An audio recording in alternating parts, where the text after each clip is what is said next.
Kape muna ako bago tayo magsimula. Mahaba-haba ata siya sabihin. Anyway, lahat tayo pinanganak sa mundong to may purpose. Kumbaga, kahit gaano ka man ka-ordinaryo, kung ano mo ginagawa mo ngayon, kaya ka lang nagiging ganyan kasi decision mo. Hindi decision ng magulang mo, hindi decision ng panahon. Ikaw may gusto niyan. I'll be honest with you. Ang sakit ng buong katawan ko. Ilang araw na kaming nagsushoot. Ang dami ko pang ginagawa. This is one of the most busiest day namin kasi mag-anniversary kami. But end of the day, nandito pa rin po ako sa harap yung nagsasalita. Kung mapapasa ko lang sa inyo ang nararamdaman ko, I really doubt kung kaya nyo pang gawin pang ginagawa ko. But for me, yun ang pinaka...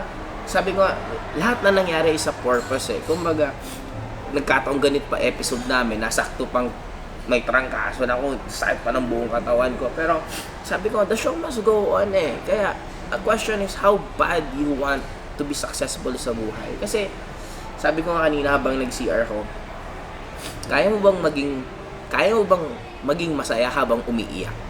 Kasi if you don't love what you do, you will never be successful in life. Kaya for me, you just learn to love what you're doing. Mahalin mong madapa, mahalin mong fail, mahalin mong masaktan, mahalin mong mapuyat, mahalin mo sarili mo. Kasi if hindi mo siya mamahalin, you will never get what you want. And balik muna tayo ng konti. Nung college ko, doon ako nag-start. Ginibap ko lahat hanggang kumikita na ulit ako ng malaking pera. Pinagsasabi ko pa ng pag-aaral ko. And pagdulo, to cut the story short, graduating po ako ng college. Doon ko na nakita ang networking.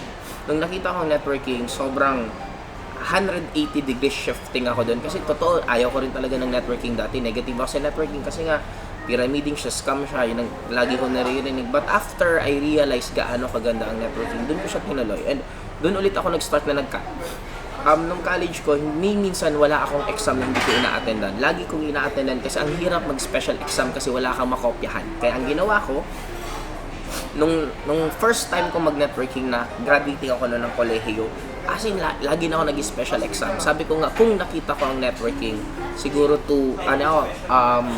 it's either, second year college, I think hindi na siguro ako nakagraduate ng kolehiyo kasi nakita ko talaga what I love eh. Nakita ko ano yung gusto kong gawin. Nakita ko. And after, nag-decide ako mag-networking and true enough, another journey sa buhay ko. Ang dami kong mga ginawa na hindi ako komportable. I'm not that good in talking in front of ibang tao. Hindi ako mahilig magbasa ng libro pero kailangan ko magbasa ng libro. I need to travel almost once a week from Manila to Bicol, Bicol to Manila para lang umattend ng mga trainings. Ang dami kong hinarap na hindi ko rin gusto. If I have a choice, hindi ko rin siya gagawin eh. Kaya lang, pag hindi ko siya ginawa, hindi ko naman narating ko. Kaya namili na lang ako sa dalawa. Ano ba gusto ko? Marating ko narating ko or hindi ko marating? Yun lang naman ang choice ko. Gusto kong marating yung narating ko. Kaya ang ginawa ko lahat ng kailangan kong gawin. And after, kumbaga, siguro kung isa-sum up ko sa lahat, sobra siyang sulit. Why? Just imagine, at my age, nasa 30 plus na ako, nakapunta na ako siguro around 50 to 80 countries na napuntahan ko. Pag may mga bagay akong gusto, kahit bibiliin ko na lang, hindi ko na pinag-iisipan. Right now, pag gusto ko mamasyal, madaling magyaya ng kasama kasi sinong gustong sumama? Dati mahirap magyaya kasi mag-aambagan pa kayo, mag-ipaplano pa kayo. Ngayon sa akin, tara saan nyo gusto. Kaya sabi ko, sobrang worth it guys. Ayokong bigyan kayo parang sugar coating na talk na madali maging successful. Hindi, didiretso na kita. Marami ka talagang dadaanan pero isa lang ang dulong alam ko. It will be very worth it kasi doon lalabas totoong galing mo eh. Doon lalabas lahat ng talent mo. Hindi masasabing magaling ka ako ang lahat ng nakalaban mo is mahihina eh. Parang suntukan, binugbog mo, 10 elementary, college ka, may dating ba? Di ba? Wala naman. Kaya for me guys, just always remember this. Pinanganak ka sa mundong kong magaling. Kumbaga sa biruan na lang ng konti, gaano karaming million of sperm cells ang tinalo mo para lang lumabas ka sa mundo. So you're very, very good. Kaya para po sa akin guys, continue believing in yourself. Kung nadadown ka man ngayon, okay lang yan. Kung napapanood mo tong video ko ngayon, isa lang ibig sabihin, it's a good sign. Sabi, maraming tatanong sa akin, anong magandang sign para malaman namin na malapit na kami sa success? Simple lang, pag gusto mo nang mag-quit, tapos gusto mo na mag-quit, dinudugtungan ka pa ng saan ka, pero bang motivation sa labas na talaga mag-quit ka na, tigilan mo na yan, o offeran ka pa ng it's either biglang job, bigyan kang pera ng magulang mo, lalo kang ilala, yun ang pinakamalapit. Ibig sabihin, the moment mas gulong-gulo ka na sa buhay mo, the moment mas hindi mo na alam kung kailan ka down na down sa kapa, parang nagsulputan yung mga tukso na, tama, wag ka na dyan, wag mo nang gawin yan, ito gawin natin, ito.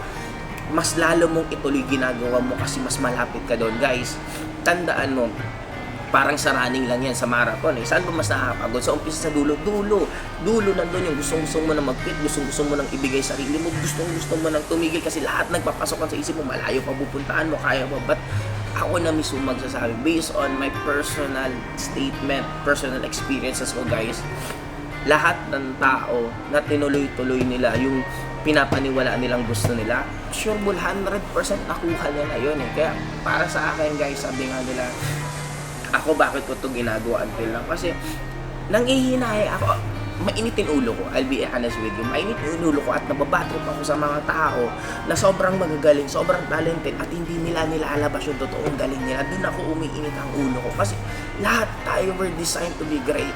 We are designed in this earth to contribute kung ano ang binigay sa ating talent. Sayangin nyo ba yun? Sabi ko, ang pinakamayaman na lugar, hindi Monaco, hindi France, hindi Italy, hindi Europe, hindi. Ang pinakamayaman is sementeryo. Bakit? Ang daming talent na hindi na ilabas doon. Ang daming skills, ang mga gift na binigay sa bawat taong na namatay na hindi na nailabas. Sabi nga, hindi mo kailangan maghanap. Hindi kailangan ng mundo ng sobrang bilyonar. Ang kailangan ng mundong to, yung mga tao na nabuhay kasi nalaman nila yung purpose nila sa mundong to. Kasi kukunti lang yung taong yun nandito. Kailangan natin dumami. Kaya gumagawa ko ng mga ganitong videos kasi kailangan natin dumami ng gano'n na klaseng tao na ilalabas kung ano, saan ka nabubuhay, na hindi mo kailangan ng alarm clock pag gumising, kung saan nag-love mo ginagawa mo, nagkakaroon ka ng alarm clock. Hindi mo kailangan ng hospital para gumaling pag may sakit ka. The moment ginagawa mo yung bagay na yun, automatic, gumagaling ka, guys. Anongin mo sarili mo, saan ka ba nang gigigil? Saan ka ba nabubuhay? Pag ginawa mo yun, you will be unstoppable at makikita mo, the moment you decide na gusto mong gawin yung gusto mo, ilalaglag sa iyo lahat ng taong kailangan mo, ilalaglag sa iyo lahat ng information na kailangan mo. Kasi para sa akin, guys, ang sarap mabuhay sa mundong to, the moment ang ginagawa mo, what really makes you alive. Kasi ako na sa daming taong sa daming lugar na puntahan ko, sa daming taong na-meet ko, sobra akong nanghihinayang kung hindi nyo ipaglalaban kung anong gusto nyo. Kaya for me, until now, ginagawa ko to kasi sobrang fulfilling sa akin. Sabi ko nga, eto, diretsyohan tayo. Kung hindi ko ginagawa ko, I'd rather choose to be mamatay kasi parang wala na ang purpose sa mundong to. Kaya doon ko na-realize na ang magpapabuhay sa tao pala pag nalaman purpose mo. Kasi kung hindi ko love ginagawa ko, sa sitwasyon ko ngayon, ang sarap naman magpahinga na muna, di ba? Ang sarap matulog. Pero bakit ko ginagawa ko to hindi dahil sa napipilitan ako, ginagawa ko to para sa inyo.